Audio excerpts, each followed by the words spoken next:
Hi there.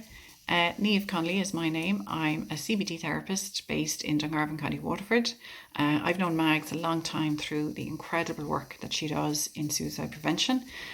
Normally, this time of year, we'd be out on bikes or banging buckets or doing other things that we can't, unfortunately, because of COVID.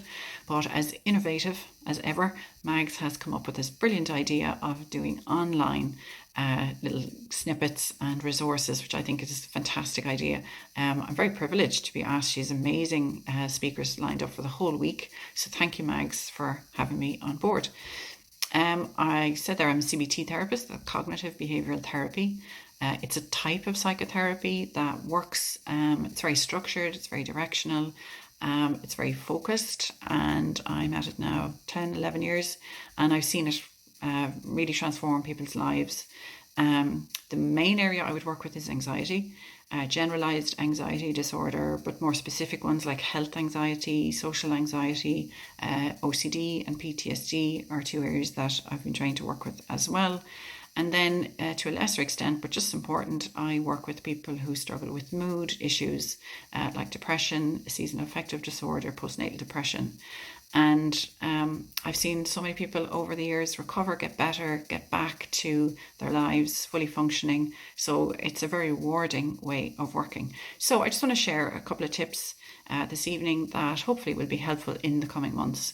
I'm sure all of you would agree. People who've never experienced anxiety or stress are now feeling anxiety and stress because of COVID.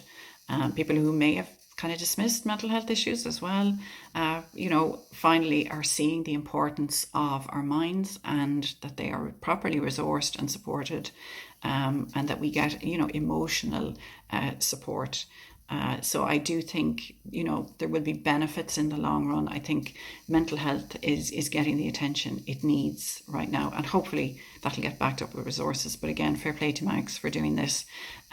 Something else that she has achieved, which is normalizing talking about feelings, talking about our emotional issues. For too long, that stuff has been hidden and kind of, there's been this shame and embarrassment, and it leads to worsening mental health. So again, well done, Mags, and thank you for having me on this evening. So first thing is to understand how our minds work when we're stressed. There's two areas that have, the biggest kind of input. Our rational part of our brain is up here, the prefrontal cortex. That's the most mature. It doesn't really come on board until we're in our mid-20s. And the part of the brain that we're born with and is the most ancient part of our brain is the primitive brain, and that's located at the back.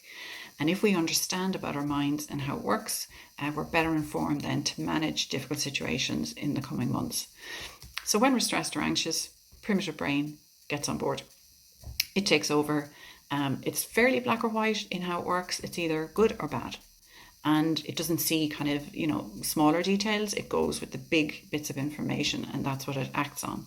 So if you're standing on the street waiting to cross, and maybe you're kind of looking at your phone or whatever, and you kind of glance up, your primitive brain, your subconscious may have spotted that there's a car coming very quickly that your rational brain didn't quite see, because it's slower. This is fast and small attention. This is slower and bigger kind of emphasis.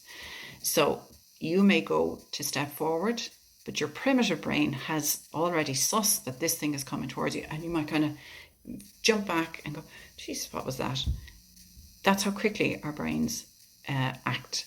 It's act first, think later. That's a real sign of the primitive brain. It's what's kept us thriving as a race. It's our survival instinct, and it's really, really important.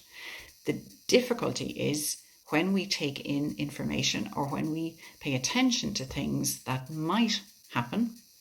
Our primitive brain can't, like I said, it's primitive, black or white, doesn't get finesse or details. If we're thinking about something and we think, oh my God, that could be a disaster, all the primitive brain hears is disaster. And it will flood you with adrenaline. It'll put you into fight or flight mode, and it will have you ready to deal with this disaster. But you've only thought about a disaster. There isn't an actual disaster happening. When we're in fight or flight mode, adrenaline is the first hormone that gets released to help us deal with it, to help us run away from whatever the threat is. And then as adrenaline keeps being pumped into our bodies, a secondary hormone called cortisol gets released, and that's like another boost of energy. Normally, cortisol peaks in the morning. So it helps us wake up, and over the course of the day, it eases off naturally itself. So by the evening, their cortisol levels are at their lowest, and that helps us sleep and settle for the evening. At the moment, and modern life really has us like we maybe read a worrying headline, go, oh my God, that's terrible. Primitive brain, adrenaline, and then you put that away, and then you listen to the news at 1 o'clock. Oh my God, there's so many more cases. Oh my God, that's terrible. And what if? And we're on this kind of merry-go-round of up and down and up and down, and it's like a seesaw, and we're getting constant boosts of adrenaline and cortisol. Really unhealthy, really unhelpful in the long term. Fine in short term, but we're not made like that. So what we want to do is try and regulate that. We want to come out of fight or flight and get back into rest and digest, which is its opposite number. We're spending too much time in fight or flight and not enough time in rest and digest. If we understand our mind and how it works, we can engage the rational part of the brain by questioning things, by looking for facts, by not running off into what ifs. So rather than going, oh my God, what if it's a disaster? You bring your attention. So your mind first, understand how your mind works, and then bring your attention back to the facts and stick to the facts.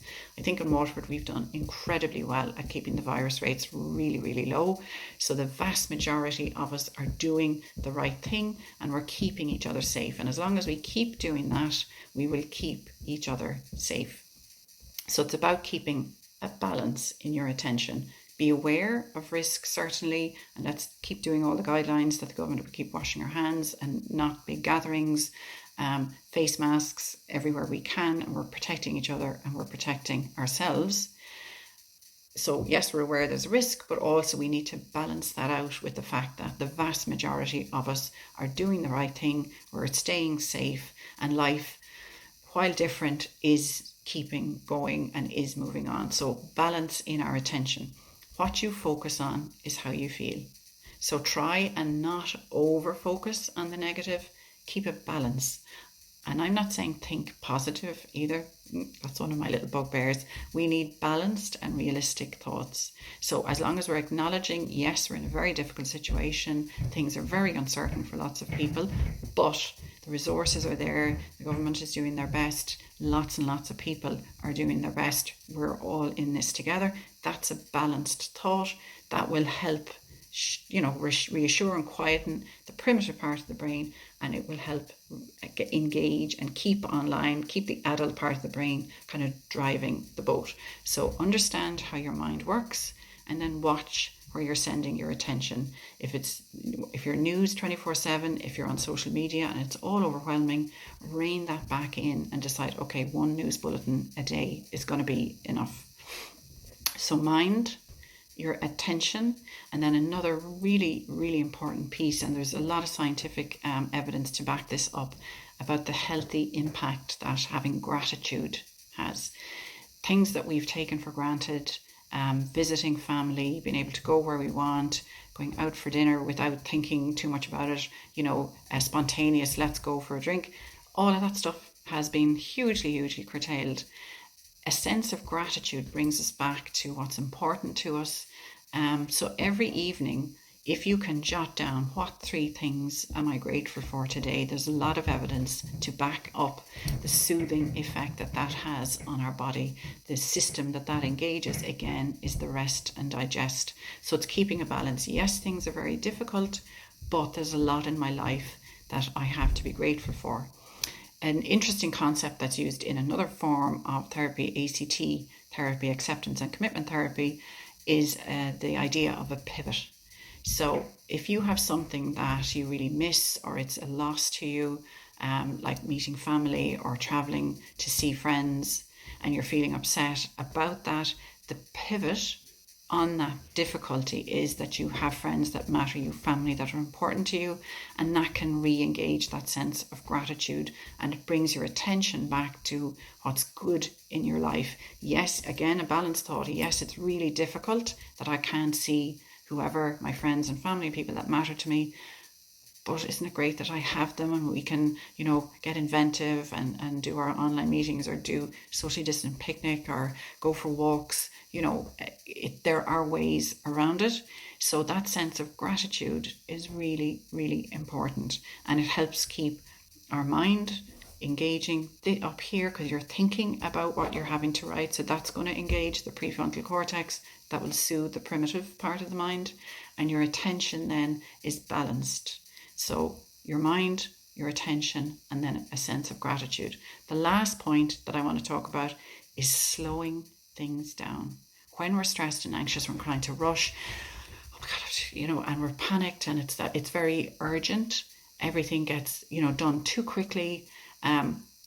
Slowing it down is another way of re-engaging, getting the rest and digest aspect of our nervous system engaged.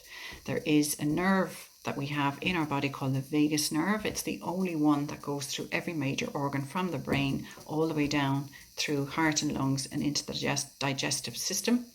And when we do deep breathing, we engage the vagus nerve. So breathing in for 4 and breathing out for 4. Nice deep breathing where your diaphragm is being moved, because when we're panicked, that kind of shallow breathing, and it's all up here.